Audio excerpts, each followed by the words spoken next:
Shalom, shalom. Before we begin the lesson, all honor, praises, and glory to Yahweh Bahashem, Yahweh Shai Bahashem, Wakar Kadash. Double honors to the apostles, elders, and teachers of Great Millstone for teaching me this 100% truth about our Lord and Savior, Yahweh Shai Mashiach, and the true reason why he's coming back, which is to save the elect remnant of the house of Israel from their enemies and those that hate them, and to take over the earth and universe, which was given to him by the mighty Yahweh himself, the Ancient of Days, wherein our Lord and Savior, Yahweh Shai Mashiach, will establish righteousness throughout the whole earth and universe forever under the kingdom of the heaven of the Israelites. Shalom Akim and Akwaf. We one day close to the kingdom. It's your brother, Hadabar Adab. I had to change my name, y'all. They took out the Y Hadab, y'all. So it's Hadabar Adab. Right? Let's check out these wildfires that's been taking place over here in America and over in Europe. Huh? Where the Edomites reside. They being judged by the Lord. Look at this. You can track active wildfires. You got wildfires in Oregon, Washington, Idaho, some in Utah, Florida, and then we got the big one that's taking place in Spain and France. We're going to get to it. We got some clips we're going to show. Look at this. And the wildfires in Canada. Americans are choking on Canadian wildfire smoke because our neighbors refuse to do proper forest management. Now, you know this coming out because the American government, a.k.a. the Assyrian government, a.k.a. Babylon the Great, a.k.a. through the spirit Egypt, also through the spirit Sodom, they had trade wars with Canada. So now they're going to put out this. Shalaki. For the third time in the past 4 years, Americans are choking on smoke from Canada's burning forest. Last week, and this came out 1 day ago, last week, roughly 900 wildfires in Canada turned the skies over Minneapolis, Chicago, and New York into an apocalyptic haze. Air quality in parts of the Midwest ranked the worst on the planet. More than 100 million people were under health alerts. It's getting serious out here. The Lord is visiting the earth from which he made. And what are people doing? They still caught up in folly. Why does this keep happening? The smoke got President Trump's attention. He trying to blame Canada. No, because it's wildfires. Look at this. See what I'm saying? They got a little trade war going on. The United States is being unnecessarily invaded by filthy, polluted, and unhealthy air, the quality of which is dangerous and totally unacceptable, he wrote, threatening to add the cost of the pollution to tariffs Canada already pays. Well, what about the wildfires that's in Washington, Nevada, Oregon, Utah, and Florida? Who you going to tax on that? Because it's air pollutants also. See the hypocrisy of the cruel king that's mentioned in Isaiah the 19th chapter? 3 days later, the White House announced 50% tariffs on nearly $20 billion of Canadian imports. The administration cited long-standing trade disputes, though the timing amplified tensions over the smoke. And they just added some more tariffs on some more countries. So all these countries are beginning to what? Hate the whore. Look at this cat. 2 days ago, arsonist 44 faces decades in prison after being convicted of starting one of California's worst ever wildfires. He started that in 2024. We're just going through these briefly. Look at that. Washington state wildfires growing in size, forcing evacuations. So who you going to tax on this, DJ? Dry conditions across the state have prompted red flag watches and warnings as a series of wildfires continues to grow across Washington. And as we speak, they done evacuated over 300,000 people from Spain and southern France. Fire officials are encouraging people to avoid activities that can spark more fires. And as we can see from that last picture, some of these fires are being intentionally set. By who? Edomites. So-called modern-day white man. Look at this. On the Colaville Indian Reservation, the Kaiser Canyon fire has burned more than 110,000 acres since July 16th, but the fire's only 13% contained, meaning they want that fire to go ahead to do what? Get rid of them people on the Indian reservation, the Northern Kingdom, Gad, right? People living on the town of Nespelem are under a level 3 go now evacuation order. Another big fire in our state, the railroad fire near Beverly, Washington, about 10 miles south of Vantage in Grant County, has grown to 8,300 acres and is just 35% contained, right? Now look at the other one, 110,000 acres is only 13% contained. Evacuations have been downgraded to level 2 in that fire, meaning people living nearby on the east side of the Columbia River along Highway 243 need to be ready to go at a moment's notice. Salaki. A fire near Leavenworth also dramatically increased in size over the weekend and is forcing people to evacuate their homes. The Little Giant fire on steep slopes near Little Giant Pass has grown from 7,000 acres Friday to more than 19,000 acres due to high winds and escalating temperatures. It's 30 miles northwest of Leavenworth, where several rural homes have been evacuated.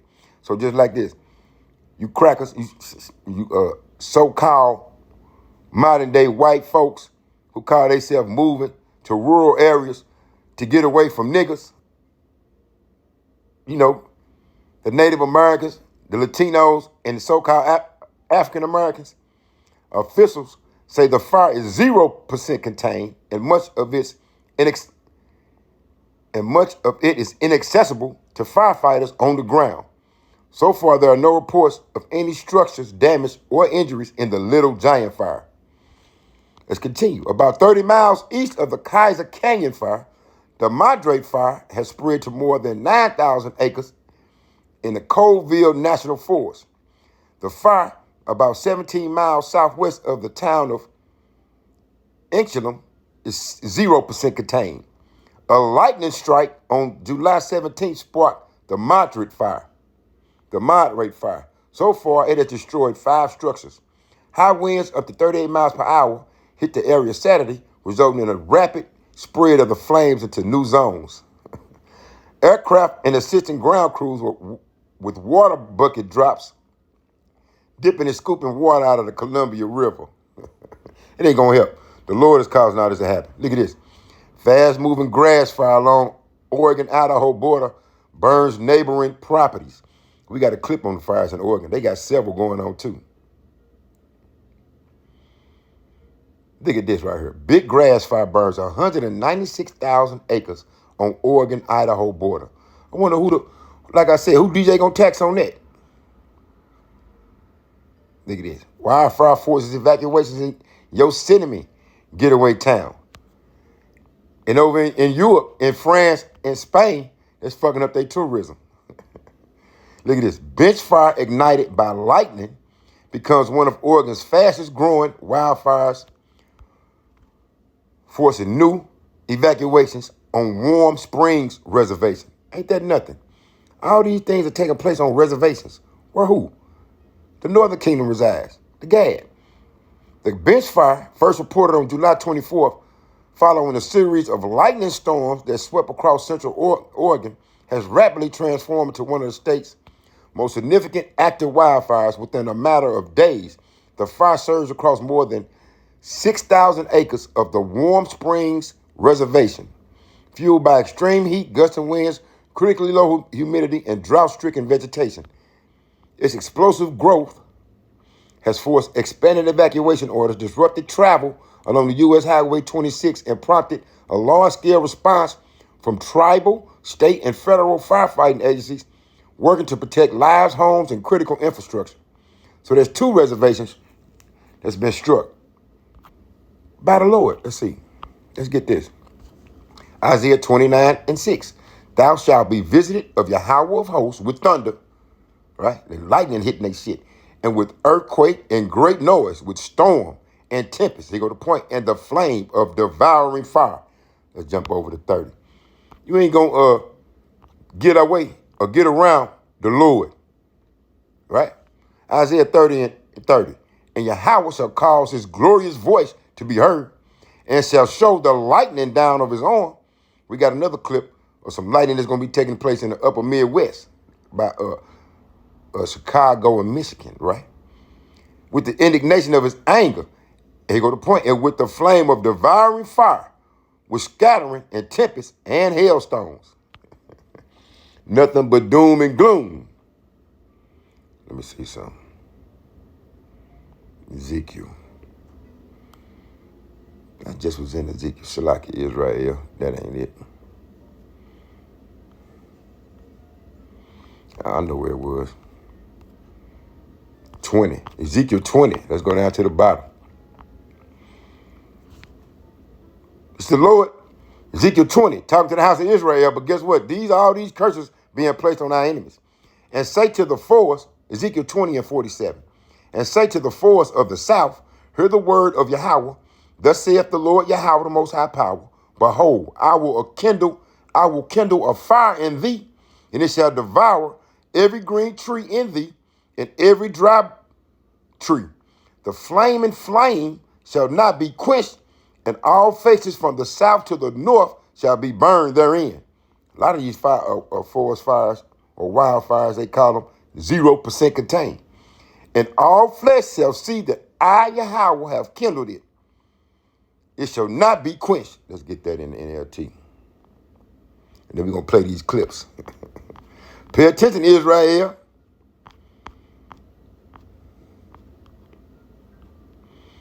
Ezekiel 20 and 47 NLT. Tell the southern wilderness, this is what the sovereign Yahweh says. Hear the word of Yahweh. I will set you on fire, and every tree, both green and dry, will be burned. The terrible flames will not be quenched, and will scorch everything from south to north. And everyone in the world will see that I, Yahweh, have set this fire. It will not be put out. Let's get one more before we play these clips. Right? So we can know who doing these things. Who do it? Isaiah 45 and 7. I form the light and create darkness. I make peace and create evil.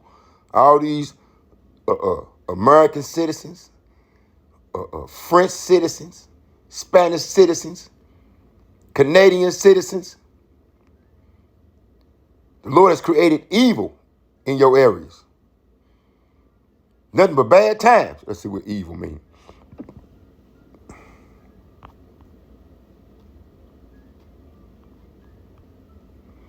Bad, evil, or bad, disagreeable, malignant.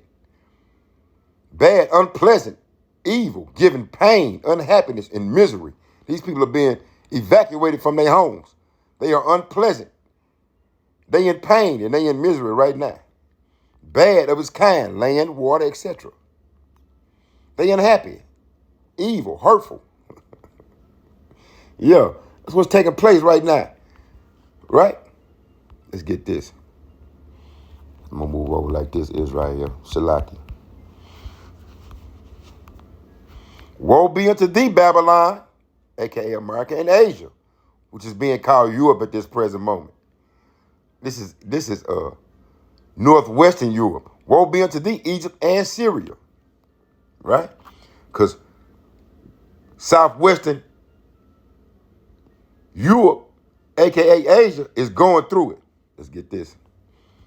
Copyright disclaimer under Section 107 of the Copyright Act 1976. Copyright disclaimer under Section 107 of the Copyright Act 1976. Allowance is made for fair use for purposes such as criticism, comment, news reporting, teaching, scholarship, and research. Fair use is a use permitted by copyright statute that might otherwise be infringing. Non-profit is occasional or personal use tips to balance in favor of fair use. Fair use is in full effect. This is for news reporting, teaching, and educational purposes only, not for monetary gain. So we got these clips, right? We're going to show them. Wildfires all over. Let's go to 9. 2nd Esdras 9 and 1. He answered me then and said, measure thou the time diligently in itself, and when thou seest part of the signs past, which I have told thee before, then shalt thou understand that it is the very same time wherein the highest will begin to visit the world which he made. Therefore, when there shall be seen earthquakes, we're already seeing that, and uproars of the people in the world, they going at it, right? Are they not protesting? They were just protesting in Ukraine, protesting in India, right? Yeah, let's go over to 8 and go this 1. 2 Ezra 8:1. And he answered me, saying, the Most High have made this world for many, but the world to come for few. Right? So all the people in this world, a lot of them finna get eliminated. Why? Because we just read it. But the world to come, which is the kingdom of the Israelites, is made for few. Guess what it is right here? We one day close to the kingdom. Let's check this out. Fair use is in full effect. Shalom. Extreme winds and bone-dry air fueling deadly wildfires across France and Spain this morning. The widespread blazes forcing more than 300,000 in southwestern Europe out of their homes as firefighters battle the advancing flames. Spain declaring a national emergency as authorities say a 78-year-old man was found dead in the Valencia region, the country's first fire casualty. Fires scorching popular tourist destinations throughout the region, plumes of smoke looming over the edge of cities, destroying homes in its path. Near Madrid, the security camera capturing the moment a home is engulfed by flames. And in France, authorities going door to door in the Gironde region, urging residents to evacuate, pleading with vacationers to keep their distance. Firefighters supported by farmers, seen here on the road to Gironde to help in the battle. Huge flames as the wildfires in the region burn more than 100,000 acres, an area 4 times the size of Paris. And in Bordeaux, the heart of France's famed wine country and a tourist hotspot, cleared out by the approaching flames. It escalated pretty quickly. Americans Brendan and Tammy Hutchinson, who live there year-round, among the thousands ordered to get out. You could see the wind shift, and it really got thick smoke, and there was a lot of ash falling out of the sky. And the region had a very wet winter and also a spring, so there's a lot of vegetation, dry vegetation now. And also Western Europe had its hottest June on record. So Robin, a kind of perfect storm for these fires to start and then move rapidly across the terrain, and the temperatures are expected to rise again this week. Yeah, Europe is getting hit hard, Marcus. Thank you. Why is More than 1 million acres have now burned across Oregon and Washington this wildfire season, and we're not even out of July. That number has already blown past the average for an entire season. Tonight, the smoke from those fires is choking the air across much of Oregon, with unhealthy air quality levels affecting dozens of communities east of the Cascades as thousands remain under evacuation orders. This is the 10 o'clock news. I'm Ward Jolles. This map shows the most up-to-date evacuation levels for many of the fires burning across Oregon.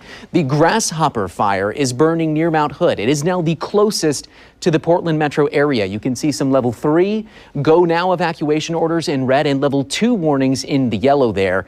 Meantime, the Hay Creek complex is to the east of the Grasshopper fire. Crews have been making progress there recently, but just south of the Hay Creek complex, the story is different. Another group of fires called the Roe Creek complex is currently burning, and it's forced many people to evacuate and has now burned more than 200,000 acres alone. To the west of the west are the Beachcomb and Bench fires. Those are the fires right here. And just south of that is the Akawa Butte fire, also burning tonight near the town of Sisters. We're tracking all of these fires and more. You can also get alerts on evacuation orders by signing up for push notifications at oralert.gov. That website also on the bottom of your screen. Again, that is oralert.gov. We have team coverage tonight because this story goes beyond just the flames. Fox 12 meteorologist Peyton Major is standing by to show you where all of the smoke from those fires is headed. But first, Fox 12's Julia Lopez has been on the phone with fire officials all day, including the latest on that new fire that broke out this weekend near Mount Hood. Julia, what are you hearing? The Grasshopper fire in Mount Hood National Forest in Wasco County started Saturday, and it's already burning more than 4,000 acres. And this is just another fire stretching state resources thin, with hundreds of thousands of acres still burning in the central and eastern parts of the state. It's scary. There's a lot of fear. Dozens of fires burn across Oregon. The Grasshopper fire spread this weekend in Mount Hood National Forest. As of Sunday morning, it's at 4,500 acres. As crews await additional air resources, they're focused on keeping fire away from homes to the south. Go now evacuations are in place in Hood River and Wasco counties. Meanwhile, Meanwhile, more than 1,500 crews established control lines around the Aqua Butte fire on Sunday. That's good news for sisters and nearby homes. What that means is that we've had some kind of work around the entirety of the fire, which is really great. Now we work on containment, and containment's a little bit different because containment means that we've got some depth and some width on the outer edge of this fire so that we know that it's not going to jump. With a red flag warning concluding Sunday, crews hope cooler overnight temps this week will help keep Aqua Butte contained. More than 200,000 acres have burned as the Roe Creek complex, made up of several fires in Central Oregon, continues to spread, especially to the south along Highway 26. Evacuation orders remain in Wheeler and Wasco counties as managed land along the John Day River and the Clarno and Painted Hills units of John Day National Park remain closed. And it's been a really hard start to the beginning of the season. We're just getting started. Now, with so many fires burning, officials want you to know the best place to start to get official fire information is Facebook. You can also search an interactive map for daily updates and local resources for each fire. We have that link on the KPTV mobile app. Reporting live in studio, Julia Lopez, Fox 12 Oregon. All right, Julia, thank you. Meantime, 2 wildfires on the Warm Springs Reservation have merged into one massive threat. The Bench and Beachcomb fires have burned together, now scorching more than 33,000 acres combined, with zero containment on either fire. Governor Kotek invoked the Conflagration Act for the 2 fires overnight to free up more resources. Crews are working from the air and on the ground. They're focused on protecting structures and strengthening dozer lines as the fire pushes further northeast. The entire Warm Springs Agency District remains under a level 3 go now evacuation order. That includes Greeley Heights, West Hill, the campus area, Pelton Park, Pelton Dam, and Dry Hollow. Highway 26 near Warm Springs is also closed tonight due to the fire impacts. And today, Governor Tina Kotek invoked the Emergency Conflagration Act for another Oregon wildfire as well. The second flat fire is just west of Burns in Harney County. It is now the latest to trigger that declaration, allowing the state fire marshal to mobilize additional resources through Oregon's Fire Mutual Aid system.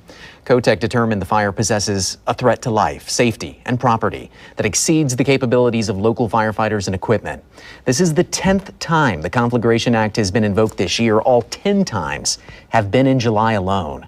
And an estimated 170 homes remain threatened tonight by the Shingle Fire in Grant and Wheeler counties, now being fought under a unified command after Governor Tina Kotek declared the Emergency Conflagration Act there yesterday. 2 structural task forces from Umatilla County in the South Coast are on the ground protecting structures alongside wildland crews. Firefighters 2 of 3 wildfires in northeastern Oregon, but the Hagen fire continues to grow.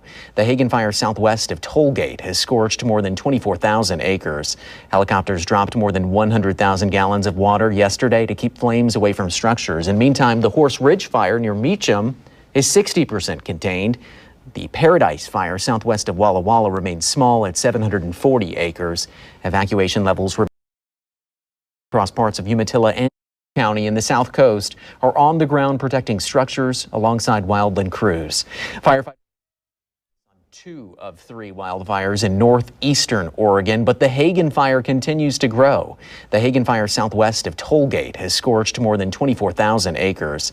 Helicopters dropped more than 100,000 gallons of water yesterday to keep flames away from structures. And meantime, the Horse Ridge fire near Meacham is 60% contained. The Paradise fire southwest of Walla Walla remains small at 740 acres.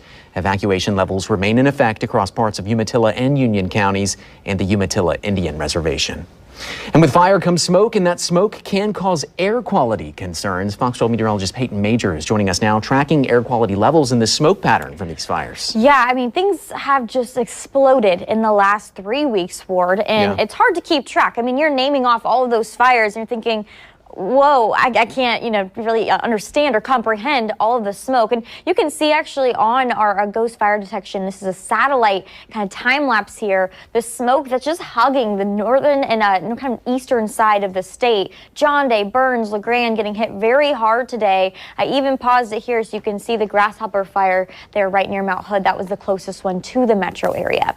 So current air quality, I will say, you're completely good if you're west of the Cascades. But east of the Cascades is where it's been really, really thick at times. Bend right now in the clear, but it's been fluctuating a lot. Again, I mentioned the worst of it is in that northeastern side of the state, LeGrand, John Day, Burns. I've seen unhealthy levels and even level higher into very unhealthy or hazardous. Look at our smoke forecast. You can see there is a little bit of clearing in the eastern gorge. That's because we got a west wind picking up tomorrow afternoon. That may shake things up a little, at least move the stagnant smoke around. Problem is, it's going to continue those plumes of smoke, probably blowing directly to the east or northeast. Air quality alerts are still active through noon tomorrow. I anticipate they will be extended, or a new one will be issued for the next few days, something to keep track of. But we're going to get to your first look forecast here in just a few minutes. Let's dive into the storm setup first, then we'll get into that driving factor of the heat. This is a live look in Michigan. There you have it, lightning on the lens. But man, you can see the humidity. Yeah. I mean, it is so soupy outside. There you go. Another cloud to cloud lightning fest going on. So it's kind of like that muted flash off in the distance. We do have a special marine statement that's been issued right over Lake Michigan. So again, there's some ferocity in these thunderstorms this morning, although we'll see more of that in the afternoon. I don't want you to take lightly the thunderstorms that are going to be moving into the state of Michigan. Just to give you a close-up on that, and then we'll get to the active warnings where we are tracking some flash flood warnings. But again, you know, these thunderstorms over Lake Michigan where we have the special marine statement being issued, that's usually because the potential of a water spout. Yeah. And you can tell we got a thunderstorm right here, but a second cell that is building to the south. All of this, by the way, is going to be pushing into the state of Michigan. So make sure that you're ready for that, because if you're not, you're going to be caught off guard. Yeah. Here's our second action zone. Illinois to Kentucky, been rocking and rolling all morning long. I'll tell you what, and with that, a lot of you have received several inches of rain in the past 6 to 7 hours. The flash flood warning for portions of Effingham, Clay, and Jasper County, that's going to be a severe thunderstorm warning. So you got a mix of the two. So at times you're going to hear the thunder, you're going to hear some lightning. We've had some hail reported with these. The estimated rainfall has been pretty significant as well. So we've got a number of flash flood warnings. Look at those deep shades of purple at the beginning of that loop there, and that's probably when we saw some of the hail come through. You saw some of those shades of deeper purple and black. That's probably where we saw the hail. To the south there, this continues to basically go in the same location, which is why we're concerned for flash flooding here this morning. Yeah, this is a look at the hail tracks that we've been tracking. So again, these thunderstorms having that severe component. Our radars estimated about nickel-size hail, so nothing that's going to do a tremendous amount of damage, but enough that's going to wake you up, and you're certainly going to notice it. I do want to bring up the fact that we've had a couple isolated thunderstorms in Virginia. They're starting to calm down, but in Richmond, we did have a flash flood warning about 30 minutes ago. So extra caution needed there. You certainly could run into some leftover puddles if you're waking up in Richmond, Virginia. Now let's refocus for this afternoon. What happens from here? Because the second round is probably going to be a more widespread threat and also a huge potential for strong straight line winds. Yeah, especially as we go through later this afternoon and this evening, Britt, as we're talking closely straight line winds, and some of these wind gusts could get up to 75 miles per hour. Commuting by airport or by car from Chicago to Indy, even into, I'd say, Detroit, it's going to be tough this afternoon. But important to note, we have a level 1 wind threat for the 95 corridor. There's going to be a lot more focus on the Midwest today, and rightfully so. You have a higher potential. We're expecting 75-mile-per-hour wind gusts, so we're going to have more issues in a place like Chicago than New York. But New York, Philadelphia, and D.C., isolated afternoon thunderstorms could be a problem. Let's talk about placement and timing. Again, that second round kind of starts hitting around 2 p.m. As you take a look at Chicago, there you go. By 3 p.m., we got thunderstorms moving on through. Probably a little bit later on in the evening for the 95 corridor. You can tell by 6, 7 o'clock, we have those isolated storms popping up for the 95 corridor. Here's what